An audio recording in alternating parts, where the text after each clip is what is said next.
he came to me and said, "This is what I want to do." And I looked at him in the eye and I told him, "I want you to think about this very carefully." And he sat there staring at me.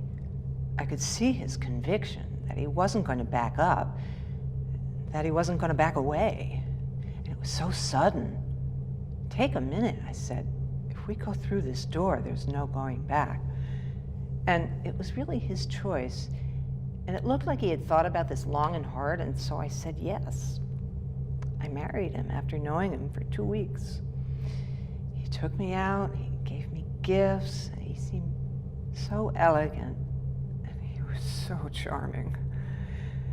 And I'd been looking for someone for a long time, and I liked how decisive he was.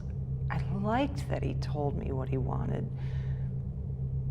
It was a couple of weeks until I started noticing some strange things. He took me to the bank and gave me a check, and it was supposed to be deposited into my account.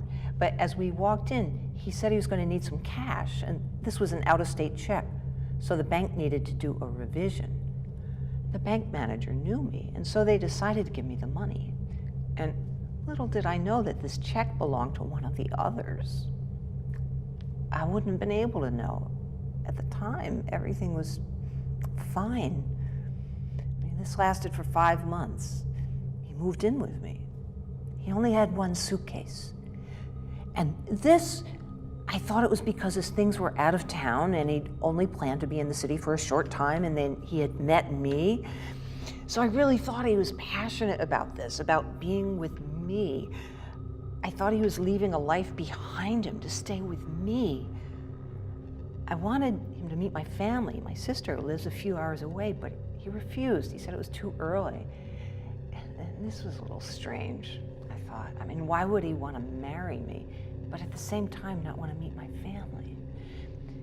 And he would ask about other relationships I'd been in, and he would get upset when I wanted to see my friends, and he would say he didn't know anyone, so he missed me when I was out of the house. And I thought this was endearing. I liked being wanted so much.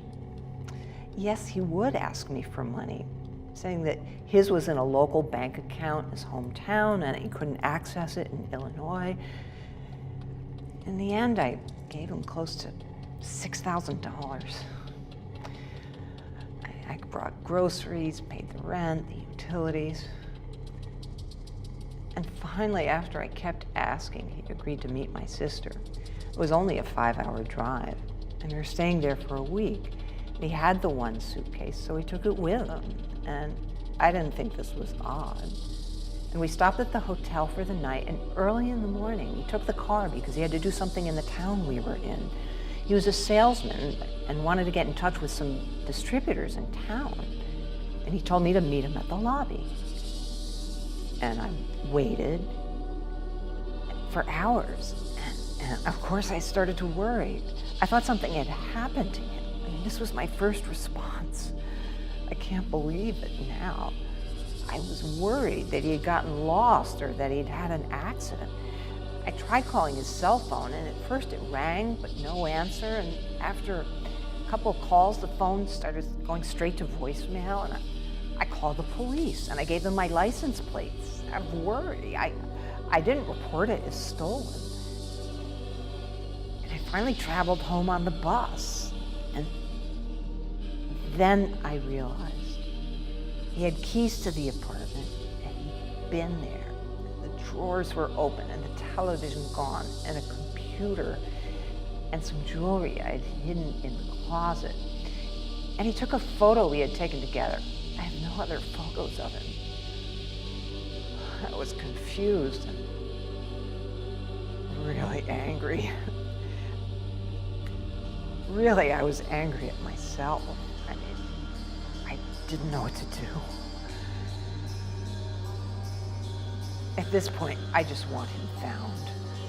I mean, the money is material, but the harm done, the trust I had, I want him caught. I look at myself and I say, how could I be so foolish? It had me so convinced. But I guess because it was I who opened the doors of my life